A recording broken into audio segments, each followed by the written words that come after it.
ભારત સરકારે સાબિત કરી દીધું છે કે તે પોતાની શરતો પર સોદા કરીતા બહુ જ સારી રીતે જાણે છે.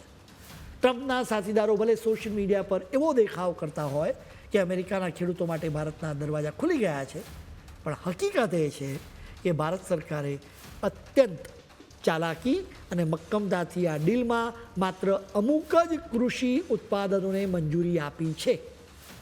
સૌથી મોટી અને ગર્વ લેવા જેવી બાબત એ છે કે ભારત સરકારે પોતાના લાખો ખેડૂતો અને પશુપાલકોના હિતમાં એક લોખંડની દિવાલ ઊભી કરી દીધી. સંવેદનશીલ ગણાતી મુખ્ય ખેત પેદાશો અને ડેરી સેક્ટરને આ ડીલના દાયરાની બહાર રાખીને સંપૂર્ણપણે સુરક્ષિત કરી લેવામાં આવ્યા છે.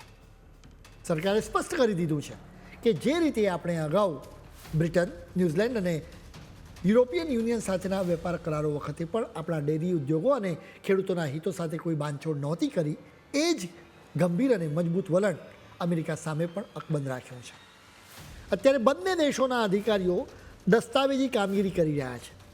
આ ડીલે દુનિયાને બતાવી દીધું છે કે ભારત હવે વેપારના ટેબલ પર દબાણમાં આવતું નથી, પણ પોતાની કૃષિ અને ડેરી સંસ્કૃતિને આંચ આવ્યા વગર મહાસત્તાની સાથે આંખમાં આંખ મિલાવીને વેપાર પણ કરી જાણે છે, જે ખરેખર દેશ માટે એક બહુ મોટી નૈતિક અને આર્થિક જીત છે. આ મામલે ખૂબ જ ચર્ચાઓ થઈ.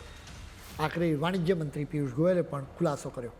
તેમણે ચોખ્ખી વાત કરી કે દેશના સંવેદનશીલ કૃષિ અને ડેરી સેક્ટર્સના હિતોની સાથે ક્યારેય કોઈ સમાધાન કરવામાં નહીં આવે.